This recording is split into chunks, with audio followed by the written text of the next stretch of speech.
السلام علیکم ورحمۃ اللہ وبرکاتہ۔ پروگرام ہدایت الامہ کے ساتھ راجہ انصار حاضر خدمت ہے۔ آج ہمارا موضوع ہے اللہ تعالیٰ کی راہ میں خرچ کرنے میں جلدی کرنا۔ ارشاد باری تعالیٰ ہے، اعوذ باللہ من الشیطان الرجیم، بسم اللہ الرحمن الرحیم، یا ایھا الذین آمنوا انفقوا مما رزقناکم من قبل ان یأتی یوم لا بیع فیہ ولا خلۃ ولا شفاعۃ والکافرون هم الظالمون۔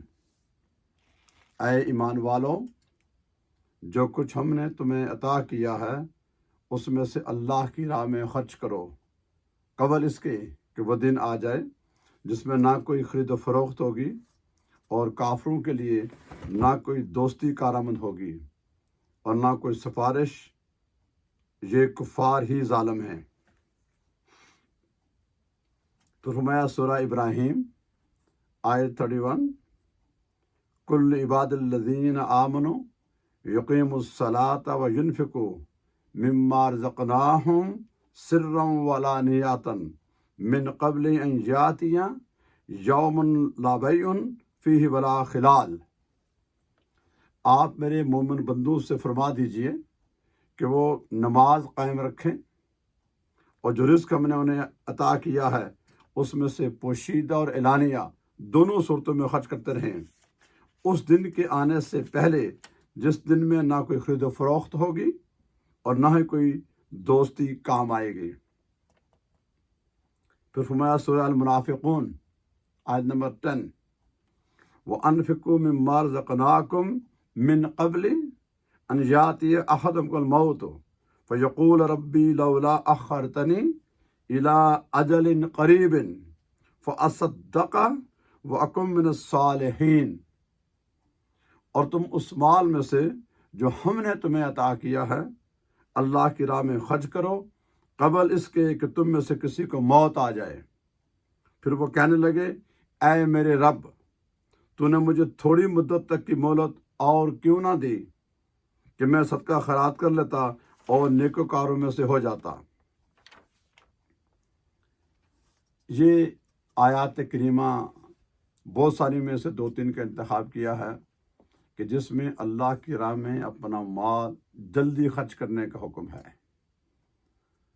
آپ جانتے ہیں کہ انسان کی جو فطرت میں ہے کہ اسے مال سے بہت محبت ہے، رکھی گئی ہے، یہ ناجائز نہیں ہے، ہوتی ہے، لیکن مومن کی یہ شان ہے کہ اس کے سامنے کوئی بھی محبت آ جائے، مال کی ہے، اقتدار کی ہے، اولاد کی ہے، وہ بعد میں ہے، اللہ اس کے رسول کی محبت پہلے آ جائے گی۔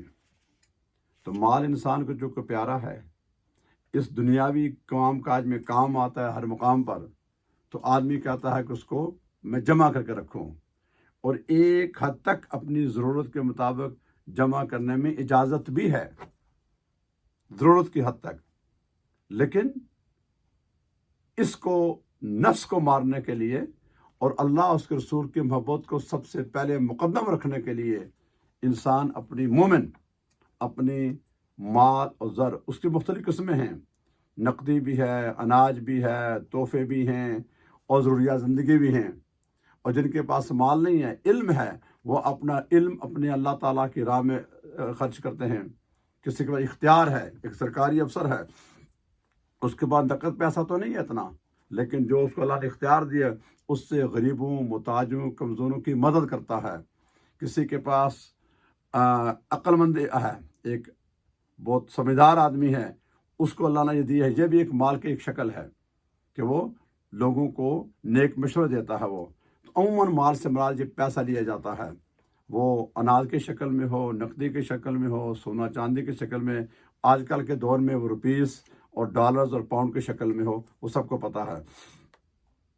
تو خلاصہ یہ ہے کہ ہم میں سے ہر بندہ جانے کے بعد، بلکہ بڑھاپے میں اکثر جا کے لوگوں کو دیکھ لیں آج کل تجربہ کر کے، کہ جب ان کی عمر آخری پہنچتی ہے، سارا کچھ ہونے کے باوجود انسان کہتا ہے کہ میں دوبارہ پلٹ کے جوان ہو جاؤں، کبھی نہیں ہوگا۔ مرنے کے بعد ہر آدمی جب افسوس کرے گا کہ میں دنیا میں جو میں نے کچھ کمایا تھا میں خدا کے راستے میں خرچ کرتا. تو لہٰذا ہمارے اپنے بہتری کے لیے، اپنی آخرت کے لیے اور سکون کے لیے، اور سب سے بڑھ کر یہ اللہ اس کے رسول کا حکم ہے، اس حکم کی تعمیل کرتے ہوئے کہ ہم جو بھی ہماری اپنی ضروریات ہیں اس کی بنیاد پہلے رزق حلال ہے. نماز، روزہ، حج، زکوٰۃ ہے نا، ہمارے کمانے کھانے میں سب سے پہلی چیز، دی موسٹ امپورٹنٹ، وہ رزق حلال ہے. جتنا ممکن ہے حلال کمائیں. اس میں سے پہلا حق جو ہمارے پر فرائض میں سے ہے وہ اپنے بیوی بچے ہیں، ماں باپ ہیں، بہن بھائی ہیں، پھر جو ہمارے قریب میں ریلیٹیوز ہیں، پڑوسی ہیں، اس کے بعد ادارے ہیں جو ضرورت مند ہیں ان کے لیے. یہ فقط اللہ جانتا ہے کسی دل میں نیت کیا ہے، لیکن نیت یہ ہو کہ مجھے یہ مال میرا نہیں ہے. یہ مشکل سبجیکٹ ہے کہ ہم اگر سمجھے بیٹھے کہ یہ جو مال ہے یہ میرا ہے، یہ میرا نہیں ہوتا. یہ غلط فہمی ہوتی ہے، یہ شیطان اور نفس کراتا ہے. ہمارا جو کچھ بھی ہے اور بالخصوص مال، یہ اللہ کی طرف سے ہے. رزق حلال ہو، پہلے اپنی فیملی میں ضرورت کے مطابق. رسم و رواج، اپنی خواہشات اس کے مطابق نہیں ہوتا. ہم سارے باؤنڈ ہیں شریعت کے. جہاں جہاں اللہ اس کے رسول نے اجازت دی ہے اس میں ہم خرچ کریں گے. بیوی ہے، بچے ہیں، ماں باپ ہیں، بہن بھائی ہیں، پڑوسی ہیں، رشتہ دار ہیں، مسافر ہیں، ضرورت مند ہیں، ادارے ہیں، مساجد ہیں. یہ وہ جگہ ہیں جہاں آپ کا مال آپ کو اللہ نے دیا ہے جس کیپیسٹی میں ہے. لیکن شرط یہ ہے، سب سے امپورٹنٹ، آپ اس کی تعداد میں نہ جائیں کہ کتنی کوانٹٹی میں ہے، اس کی کوالٹی. کہ میں نے بجائے کسی نے پاکستان روپیز میں 1,00,000 روپے خرچ کیا کسی کے اوپر، وہ 1,000 نہیں 100 کر لے. جو ڈالرز میں ہیں تو $1,000 نہیں $100 خرچ کیا اس نے، لیکن حلال ہو. حرام مال کا عذاب ہے، حلال مال کا حساب ہے، لیکن اس کا اجر بھی ہے. تو خلاصہ یہ ہے کہ اللہ نے جس کو جس کیپیسٹی میں جو مال و دولت دیا ہے حلال ذرائع سے، خواہ وہ دکاندار ہے، وہ کاروباری آدمی ہے، وہ سرکاری عہدے پر، اور بالخصوص ہمارے وطن پاکستان میں جن کے پاس صاحب اختیار ہیں، جو حکومت میں ہیں، ان کے لیے خاص کر کے یہ چیلنج ہے. پرائیویٹ لوگوں تو معاملہ ڈیفرنٹ ہوا تھوڑا سا.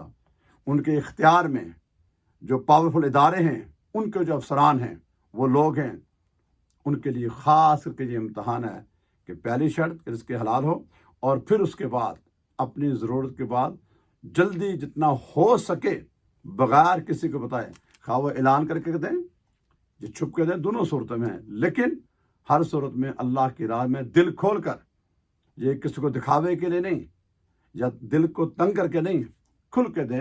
اللہ تعالیٰ اس کو قبول کرے اور اس کا پھل ضرور بالضرور آخرت میں ملے گا. اس ایمان اور یقین کے ساتھ اللہ تعالیٰ مجھے اور آپ کو رزق حلال کمانے کی توفیق دے، اور جب آ جائے تو جتنا جلد ممکن ہو سکے اس کی راہ میں خوشی کے ساتھ، دل کے ساتھ، اعلان کر کے، چھپ کے اس کو صدقہ خیرات کرنے کی توفیق عطا فرمائے. وما علینا الا البلاغ المبین.